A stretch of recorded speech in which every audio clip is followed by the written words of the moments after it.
Stock market के returns कभी भी गारंटीड नहीं होते हैं, लेकिन यदि आप प्रॉपर तरीके से रिसर्च करें, जैसे फंडामेंटल एनालिसिस, टेक्निकल एनालिसिस, तो एक एज जरूर मिलता है मार्केट में। पर उसके बावजूद रिस्क मैनेजमेंट को इग्नोर नहीं किया जा सकता। By 2030 India will be a digital power house. और ये सिर्फ नए एप्स या फैंसी फिनटेक की वजह से नहीं होगा।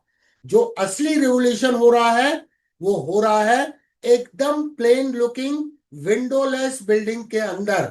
डेटा सेंटर्स को हम कैजुअली सर्वर फार्म्स कहते हैं, पर असली में ये एक तरह के डिजिटल फोर्ट्रेसेस है। आप और हम हर दिन जो डिजिटल एक्शन करते हैं, यूपीआई से पेमेंट करने से लेकर नेटफ्लिक्स बिंज, ऑनलाइन गेमिंग से लेकर जूम के ऊपर में मीटिंग, सब कुछ डेटा सेंटर्स के अंदर ही प्रोसेस और सिक्योर होता है। आज हम इस वीडियो में डिकोड करेंगे इंडिया की डिजिटल डिमांड कैसे एक्सप्लोर होने वाली है, कौन से प्लेयर्स और टेक्नोलॉजीज बिल्ड कर रहे हैं टुमारोज डेटा फोर्ट्रेसेस, चैलेंजेस और रोडलॉक्स क्या हो सकते हैं, इकोनॉमिक और सोशल इम्पैक्ट कितना बड़ा होगा, और लेटेस्ट में 2030 का एक विजन जिसमें इंडिया एक ग्लोबल डिजिटल हब बन चुका होगा। चलिए शुरू करते हैं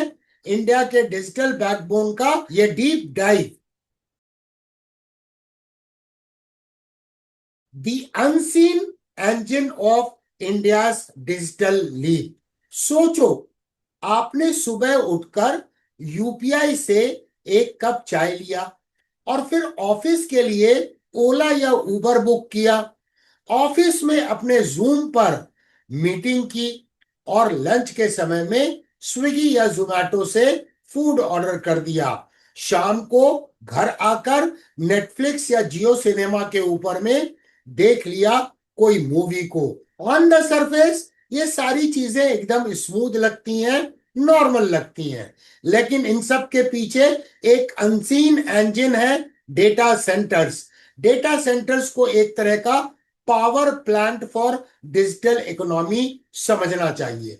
जैसे बिजली के बिना घर में कुछ नहीं होता, वैसे ही डेटा सेंटर्स के बिना डिजिटल इकोनॉमी बंद हो जाती है। इंडिया की स्टोरी बड़ी इंटरेस्टिंग है। अधिकतर लोगों को लगता है कि डिजिटल ग्रोथ एप्स की वजह से हो रही है, UPI, Flipkart, Amazon, Paytm, Swiggy, Zomato, but असली में बैकबोन कुछ और है। वो है डेटा सेंटर का इंफ्रास्ट्रक्चर। और सबसे बड़ा पॉइंट, डेटा सेंटर्स को रेयरली स्पॉटलाइट मिलता है। मीडिया हमेशा स्टार्टअप्स या फैंसी एप्लीकेशंस के ऊपर में फोकस करता है, लेकिन जो अनसंग हीरो है, जो इंश्योर करता है कि आपका व्हाट्सएप मैसेज 1-2 सेकंड में पहुंच जाए, दैट्स डेटा सेंटर। 2030 तक इंडिया का डेटा सेंटर कैपेसिटी 3 से 4 गुना होने की संभावना है, जो कि एक एस्टिमेट के अनुसार। तो इसका मतलब क्या हुआ कि हर एक डिजिटली एक्टिव इंडियन इनडायरेक्टली इस इंफ्रा का हिस्सा होगा। Decoding the digital demand.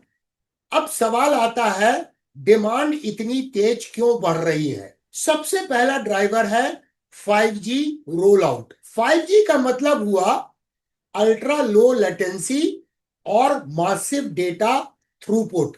मतलब एक छोटा सा गेमिंग सेशन भी ह्यूज डेटा को कंज्यूम करेगा। दूसरा ड्राइवर है एआई और मशीन लर्निंग का अडॉप्शन। आज chatbots, generative AI, video analytics, fraud detection, सब कुछ चल रहा है। इन सबको चाहिए computing plus storage plus bandwidth, मतलब और ज्यादा डेटा सेंटर की कैपेसिटी। तीसरा ड्राइवर है internet of things, IoT. Smart watches, smart televisions, connected cars, even smart homes, सब कुछ सेंसर्स और रियल टाइम कनेक्टिविटी पर डिपेंड करता है। चौथा है डिजिटल लिटरेसी। आज सिर्फ मेट्रोज ही नहीं, टीयर 2 और टीयर 3 टाउन्स में भी हर कोई स्मार्टफोन यूजर बन गया है। भारत नेट प्रोजेक्ट जैसे इनिशिएटिव रूरल ब्रॉडबैंड को भी पुश कर रहे हैं। और सबसे रिलेटेबल एग्जांपल हमारी डेली लाइफ का एक्शन। आप जब भी रील्स या शॉर्ट्स को स्क्रॉल करते हो, ऑनलाइन वीडियोस देखते हो, ऑनलाइन बैंकिंग करते हो, पेटीएम से रिचार्ज करते हो, ये सब अल्टीमेटली ट्रांसलेट होता है इनटू सर्वर्स प्रोसेसिंग डेटा इन सम डेटा सेंटर। अब एक नजर स्टैटिस्टिक्स देखते हैं। इंडिया का एवरेज मंथली डेटा कंजम्पशन पर यूजर अभी करीब करीब 26 जीबी है। बाय 2030 एस्टिमेट्स कहते हैं ये 70 टू 75 जीबी पर यूजर पर मंथ तक जा सकता है। अभी तक इंडिया के पास करीब 870 मेगावाट आईटी लोड कैपेसिटी है 2024 के डेटा के अनुसार। फोरकास्ट है कि 2030 तक ये 2500 मेगावाट प्लस क्रॉस करेगा। क्लियरली हम एक डेटा एक्सप्लोजन की तरफ जा रहे हैं जिसके लिए इंफ्रा डबल ट्रिपल होना होगा। डेटा तो इतना हो रहा है जनरेट कि लगता है कि 2030 तक शादी के कार्ड्स भी फिजिकल नहीं क्लाउड पर उपलब्ध होंगे। शादी में आइए, जूम पे लॉगिन करके मिठाई डाउनलोड कीजिए। सीरियसली दो, अगर आपको लगता है कि आज का डिजिटल डिमांड बड़ा है तो सोचिए नेक्स्ट 5 इयर्स में क्या होगा जब एआई, एआर, वीआर और मेटावर्स फुल स्विंग में आएंगे। Building tomorrow's digital fortresses. India is witnessing an investment boom. Tata Communications, Reliance Jio Data Centers, Adani Connects, NTT और कंट्रोल एस जैसे प्लेयर्स बिलियंस इन्वेस्ट कर रहे हैं। सिर्फ 2024-25 में ही यूएसडी $10 बिलियन के आसपास से ज्यादा का पाइपलाइन अनाउंस हुआ है। दो तरह के डेटा सेंटर्स बन रहे हैं। Number 1, hyper scale data centres, जहां 1000 सर्वर्स एक जगह पे होते हैं जो पूरा आईटी बैकबोन सपोर्ट करते हैं। नंबर 2, एज डेटा सेंटर्स, छोटे लोकलाइज सेंटर्स जो आपके सिटी के अंदर होते हैं ताकि लेटेंसी लो हो और गेमिंग स्ट्रीमिंग फास्ट हो। Strategic locations, Mumbai, Hyderabad, Chennai, Bangalore, NCR. Hyderabad alone target कर रहा है 1000 मेगावाट कैपेसिटी बाय 2030। बन रहा है एक डिजिटल कैपिटल और एक नए ट्रेंड का नाम है ग्रीन डेटा सेंटर्स, क्योंकि पावर कंजम्पशन बहुत हाई होता है। अब हर कंपनी रिन्यूएबल एनर्जी के द्वारा इंटीग्रेट कर रही है। Solar, wind, hydro. कूलिंग के लिए वाटर एफिशिएंट और AI driven cooling techniques use हो रही हैं। एक सिंपल फैक्ट को देखें तो एक मिड साइज डेटा सेंटर की इलेक्ट्रिसिटी कंजम्पशन एक छोटे टाउन के बराबर होती है और इसीलिए कंपनीज अब रिन्यूएबल पर हेवी फोकस कर रही है। Challenges and road locks ahead, पर पिक्चर इतनी स्मूथ नहीं है। कुछ बड़े चैलेंजेस भी हैं इस दिशा में। Number 1, land acquisition. Large data centres को लगता है 30 टू 40 एकर्स तक का लैंड। अर्बन एरियाज में लैंड बहुत कॉस्टली है, एक्सपेंसिव है और रेगुलेटरी अप्रूवल्स बहुत टाइम कंज्यूमिंग है। Number 2, power consumption. जैसा मैंने बोला, एक डेटा सेंटर एक छोटे टाउन जितना बिजली कंज्यूम करता है। अगर रिन्यूएबल शिफ्ट फास्ट नहीं हुआ तो कार्बन फुटप्रिंट बड़ा कंसर्न बन सकता है। Number 3, policy and regulation. Data localisation laws अभी इवॉल्व हो रहे हैं। प्राइवेसी और साइबर सिक्योरिटी नॉर्म्स टाइटन हो रहे हैं। अगर पॉलिसीज क्लियर नहीं हुई तो फॉरेन इन्वेस्टर्स बहुत कॉशियस हो जाएंगे। Number 4, skilled workforce. Data centres को स्पेशलाइज्ड स्किल की जरूरत पड़ती है। Network engineers, cooling experts, cyber security analyst. Skill gap एक रियल बॉटलनेक है। Number 5, cost and funding. ये $1 बिलियन इंफ्रा प्रोजेक्ट्स है। हर कंपनी इसे अफोर्ड नहीं कर सकती। कंसोलिडेशन हो सकता है जहां बड़े प्लेयर्स छोटे प्लेयर्स को एक्वायर कर लें। मतलब ग्रोथ तो ह्यूज है, पर एग्जीक्यूशन इतना इजी नहीं होगा।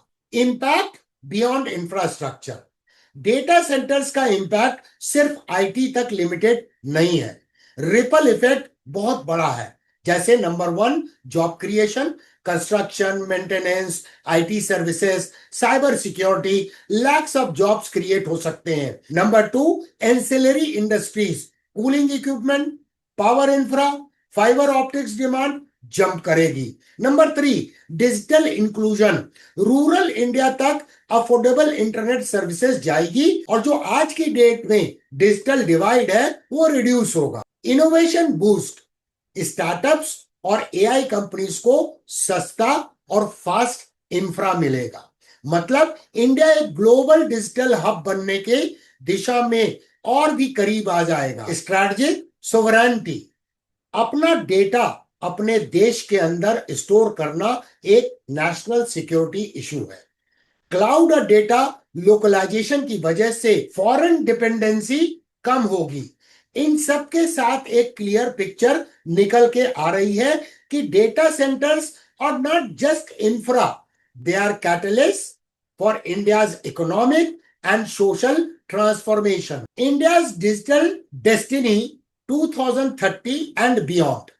इमेजिन कीजिए एक इंडिया जहां 2030 में हर चीज सीमलेसली डिजिटल है, बैंकिंग इंस्टेंट और फ्रॉड प्रूफ, एजुकेशन एकदम personalised through artificial intelligence, health care remote monitoring से एम्पावर, एंटरटेनमेंट और इमर्सिव और ऑन डिमांड। और इसके पीछे होंगे ये silent digital fortresses, data centres. 2030 तक इंडिया टारगेट कर रहा है $1 ट्रिलियन डिजिटल इकोनॉमी, और बिना रोबस्ट डेटा सेंटर इंफ्रा के ये पॉसिबल ही नहीं है। आज हम अभी लर्निंग फेज में हैं, लेकिन अगले 5 साल में इंडिया एक ग्लोबल डेटा हब बन सकता है जो नॉट ओनली सर्व करेगा इंडियंस बट ग्लोबल कंपनीज को भी।